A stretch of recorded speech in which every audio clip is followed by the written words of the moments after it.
Bonjour, dans cette vidéo qui sera c'est la première vidéo d'une série de vidéos de la formation autour de Sage, de Cresta Report en interaction avec Sage URPX3. Voici donc là c'est cette vidéo où on va voir la création d'une connexion ODBC et les erreurs qu'on pourrait avoir à la configuration. Par la suite, dans une deuxième vidéo, on va voir la conception d'un état Crystal Report de base.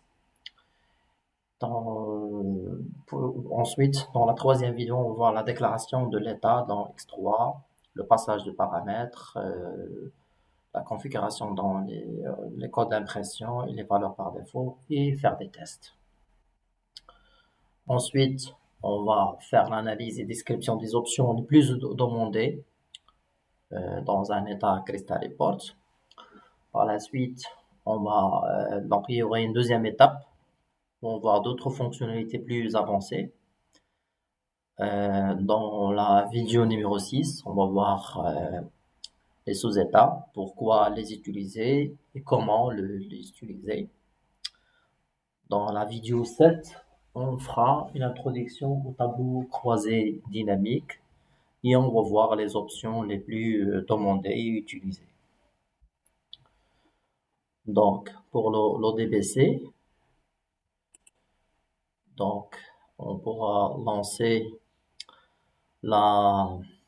l'écran de configuration via le menu source de données ODBC.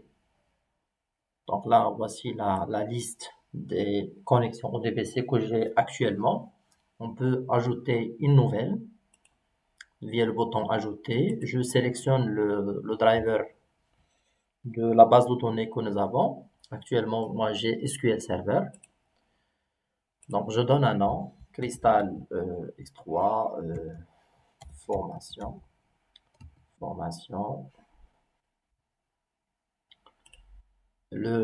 L'adresse IP ou le nom du serveur,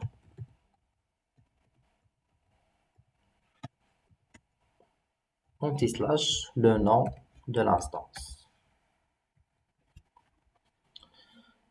Suivant.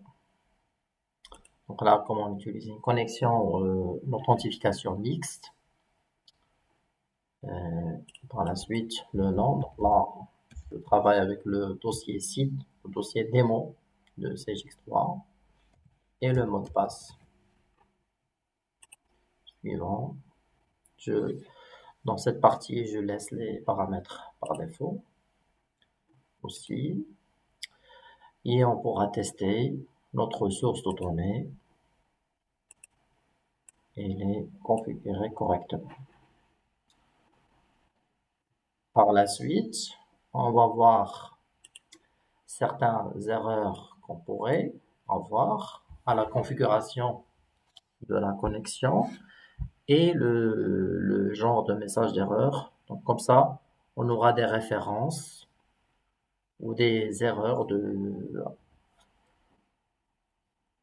certaines choses pour bien comprendre les éléments à vérifier en cas de ce genre d'erreur.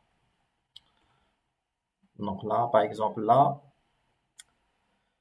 SageX3, le nom de l'instance, on a mis SageX.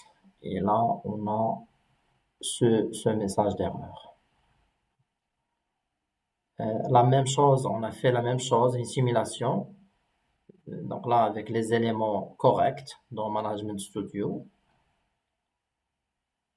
Et dans le cas où on a mis SageX sans le 3, dans Management Studio, on a ce message d'erreur. Dans ce cas, on n'a pas indiqué la bonne adresse IP. Donc là, normalement, on avait 60, on a mis 6. Et voici le message d'erreur qu'on a dans ce cas. Donc là, c'est dans le cas de la connexion au DPC, on a mis 6 à la place de 60. Et voici le message d'erreur qu'on a.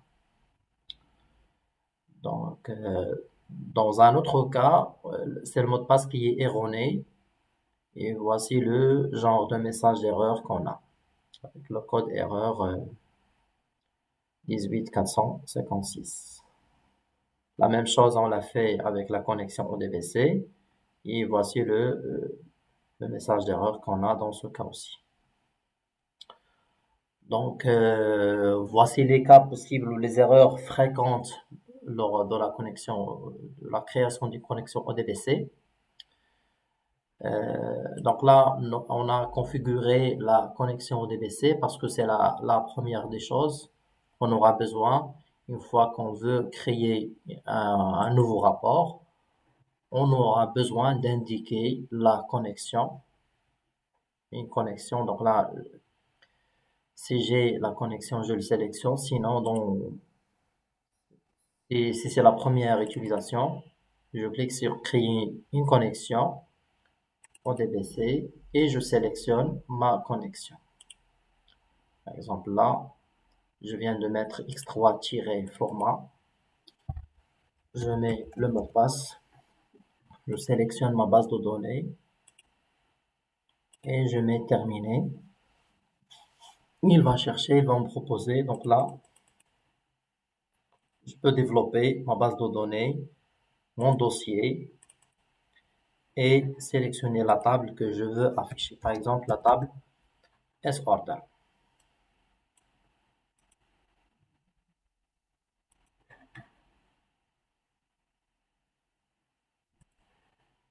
Voilà. Et ici, dans l'explorateur de champs, je peux commencer à sélectionner les champs que je veux afficher.